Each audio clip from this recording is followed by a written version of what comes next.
Il y a des fois où tu te réveilles le matin, tu as mal dormi, mais quand tu tombes sur certaines nouvelles, ta journée est assurée. Lundi sur la chaîne, on a publié une vidéo dans laquelle je vous expliquais que le ministre des Affaires étrangères nigérien, par voie de communiqué, ordonnait le départ de l'ambassadeur de France au Niger. Chose que le gouvernement français a rejetée en bloc en disant que ces autorités-là étaient illégitimes et qu'il ne les reconnaît pas. Le président français d'ailleurs, dans son discours aux ambassadeurs et ambassadrices de France, a félicité le courage et la détermination de ses officiels encore présents au Niger, malgré les menaces.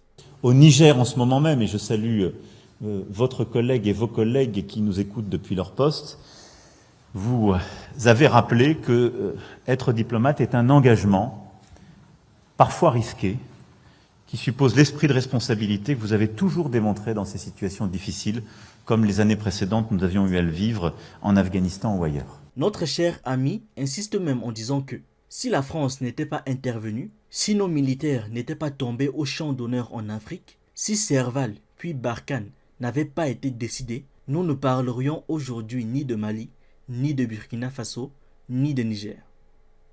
La France d'après-Seconde Guerre mondiale, sauvée par le plan Marshall des États-Unis, dont elle était d'ailleurs le second plus grand bénéficiaire, on en parle, ce sont les mêmes États-Unis dont Macron veut se débarrasser de l'influence en France en particulier et en Europe en général. Les Nigériens n'ont donc pas le droit de faire pareil. Si quelqu'un vous demande de quitter sa maison, vous prenez votre chapeau et votre manteau, vous dites au revoir et vous partez sans faire de vagues. Ce sont les mots du président américain Lyndon Johnson quand le putschiste, vu qu'ils aiment bien ce mot-là, quand le putschiste français Charles de Gaulle a exigé le départ des troupes américaines. Troupes américaines qui avaient pourtant participé à la libération de la France. Alors, vous, à votre niveau, qu'est-ce que vous voulez exactement? Vous voulez qu'on reconnaisse votre apport, votre sacrifice, et qu'on décrète une journée nationale de remerciement aux soldats français? En tout cas, comme vous êtes têtu alors, apparemment on a simplement appliqué le no money, no work. Vous voyez la plaque là? No money, no work. No money, no work. Donc personne n'entre, personne ne sort. Personne n'entre, personne ne sort. Rien n'entre, rien ne sort. Le président du comité national de soutien au CNSP aurait demandé à tous les partenaires des bases françaises au Niger de suspendre toute fourniture d'eau, d'électricité et de produits alimentaires. Ils auraient aussi averti que tous les partenaires qui continuent d'aider les Français en leur fournissant des biens et des services seront considérés comme des ennemis du peuple souverain. J'utilise le conditionnel parce que bien que l'information ait été partagée par plein de médias, elle a aussi été démentie par beaucoup d'autres. J'ai eu beau chercher, mais je n'ai pas trouvé de médias nigériens qui confirment ou infirment cette information. Donc, c'est à prendre avec des pincettes. Mais ça fait rire quand même. Mais je pense que l'ambassadeur était parmi ceux qu'on a exfiltrés du pays par avion. Ou alors, s'il est encore au Niger, il doit sans doute passer plus de temps dans la base militaire que dans son ambassade. Bref, parlons d'autre chose. Sur un ton un peu plus sérieux, la CEDEAO a rejeté la proposition des autorités nigériennes d'une transition de 3 ans vers un régime démocratique. Les militaires qui ont pris le pouvoir au Niger ont proposé une période de transition de 3 ans vers un régime démocratique, mais la CEDEAO, elle ordonne le rétablissement immédiat de l'ordre constitutionnel.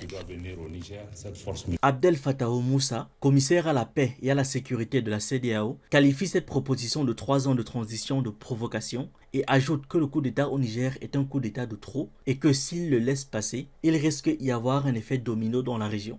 Si les présidents de la région sont autant aimés qu'ils le disent, de quel coup d'État ont-ils peur?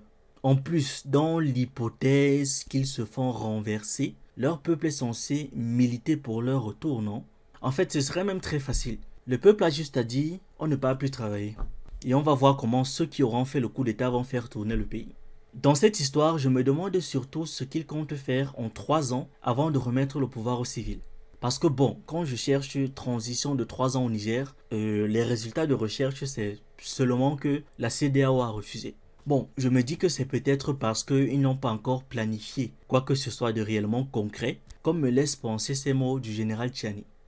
Dans ce cadre, les forces vives qui y seront conviées s'attelleront dans un délai de 30 jours à formuler des propositions concrètes devant conduire 1.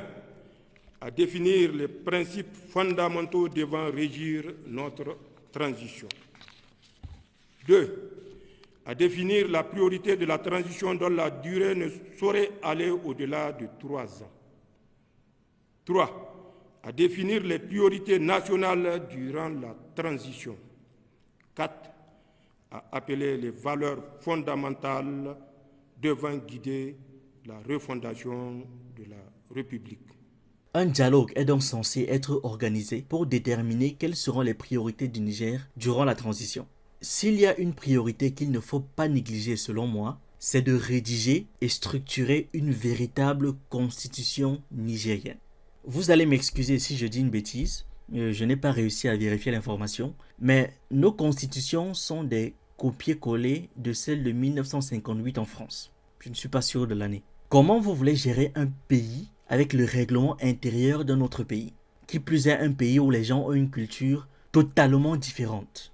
Et par pitié, vraiment par pitié, diminuer drastiquement les pouvoirs du président. En Afrique, on a ce problème-là et pour le régler, il nous faut des institutions fortes et indépendantes. Regardez par exemple comment au Nigeria, le Sénat dit au président que « Et qui part en guerre? Nous? Non, on reste ici. » Il faut qu'on puisse en arriver là dans tous les pays africains. Ceux qui se revendiquent démocrates évidemment.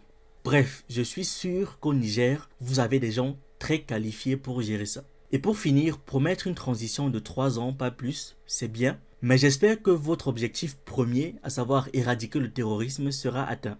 Sinon, vous risquez de vous retrouver à devoir prolonger la transition. Et comme on connaît nos chers voisins, le mot dictateur n'est jamais loin. En même temps, ça dérange encore qui d'être traité de dictateur. En réponse à la menace d'intervention militaire, les autorités nigériennes ont autorisé les troupes des pays voisins, à savoir le Mali et le Burkina Faso, à intervenir sur le sol nigérien pour le défendre en cas de besoin. S'agissant des questions sécuritaires, ils ont salué la signature par le président du Conseil national pour la sauvegarde de la patrie, le général de brigade Abdurrahman Tiani, de 2 ordonnances le 24 août 2023 autorisant les forces de défense et de sécurité du Burkina Faso et du Mali d'intervenir en territoire nigérien en cas d'agression. Et pour finir, les échanges ont porté sur plusieurs sujets d'intérêt commun. Ils se sont déroulés dans un climat de grande cordialité et ont permis de faire un examen approfondi des défis qui se posent aux 3 pays et les sujets majeurs qui font l'actualité au plan sous-régional, régional et international. Faire preuve d'une aussi belle unité dans l'adversité, ce n'est que comme ça que nos pays africains pourront se défendre, non seulement contre les agressions extérieures, mais aussi contre les agressions intérieures. Et j'espère de tout cœur que ça commence comme ça et que dans pas longtemps, on va nous annoncer la création d'un début des États-Unis d'Afrique avec ces 3 pays-là et la Guinée aussi, pourquoi pas, puisqu'il leur faudrait un accès à la mer. Dites-moi ce que vous pensez de tout ça en commentaire et on se retrouve pour une prochaine vidéo. Pour les nouveaux sur cette chaîne, on parle de culture africaine, d'actualité, de sciences humaines et on s'édifie sur un ensemble de choses qui nous permettent d'anticiper et d'être prêts à toute éventualité. Je vous encourage donc à vous abonner, à liker cette vidéo et à la partager en statut WhatsApp, sur Facebook, sur Instagram ou même ailleurs. C'est totalement gratuit et ça fait toujours plaisir.